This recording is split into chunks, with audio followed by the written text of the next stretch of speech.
Well, I see a lot of Stanford. You could tell there's a little bit of that footprint with Coach Mason coming from there and moving from a 4-3 to a 3-4 defense.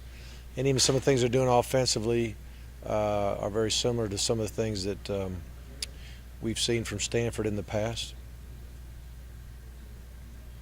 It's a little Stanfordish yourself out there with Isaiah Wynn coming in as a Yeah, we did. We told the officials before the game we were going to do it, but we did have a tight end set where Isaiah got in the game, which is, if people don't know, Isaiah Wynn is one of our guards, one of our freshman guards, and he's a good football player, and he's certainly a guy that is athletic enough to block a defensive end outside linebacker type. how effective was it when you watched the tape? He did a good job. I mean, I wouldn't be surprised to see us do a little bit more because you just want to. Sometimes you just want to get in a position to create an edge, and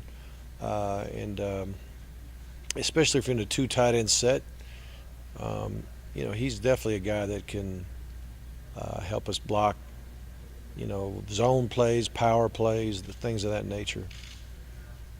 We haven't seen a whole lot from Jay Rome, but we see Jeff Blazevich out there a lot. Can you talk about the Yeah. status of your tight ends aside from Yeah. Isaiah Wynn? Yeah, they're both getting plays, and Quavon's getting reps too from time to time.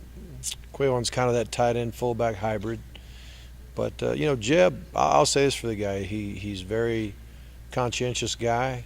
He learned things very quickly. He's got a natural. I say it's natural. I'm sure it's a learned skill of just the blocking techniques are pretty good for a freshman. His effort when he catches the ball, he secures it well. He's a good athlete. I mean, he's done a very good job, and he's giving Jay a run for his money right now. When we talked to Hudson Mason, he says he has a new attitude. You kind of referred to this last night on your college show. Yeah. Hudson says he's just going to let it rip this week. Yeah. Talk about the new mindset for Hudson. Well, I think it's good for him just to understand that the weight of the world is not on his shoulders. It is okay to enjoy yourself and enjoy the moment, and I think he's waited so long for it that he wants to be perfect, and you can't be perfect all the time. And so just try to a lot of athletes say they get in the zone, just play and have fun, enjoy it. I mean, obviously you got to respect the ball and all that kind of thing, but I think he's probably wanting certain plays to be perfect before he cuts the ball loose, and I think he's been trying to be perfect himself in everything he does, and I think he's probably put a little bit too much pressure on himself. Vanderbilt has had some issues with their quarterback. How do you go into practice and prepare your boys for a quarterback that you're not really sure? Yeah, it's tough to do, but they don't stray too far off of what they do with whoever's in the game. The great majority of what they do, they'll do no matter who the quarterback is, but there's some that are a little bit more athletic than others, so you got to keep that in mind as you're trying to plan it. With everything going on around the school with homecoming, is it a little crazy or is it just another home game? For me, and while we're here at the Butts-Mehre building, I don't see any difference whatsoever. I don't know if it affects our players. I doubt that it does.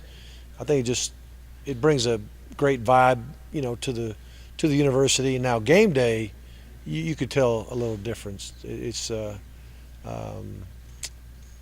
there's a little more buzz during homecoming. Coach, can you talk about how secondary is transitioning and with the loss of Sheldon?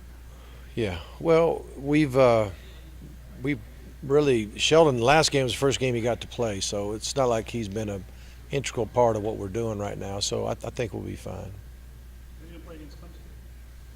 I don't think so. All right.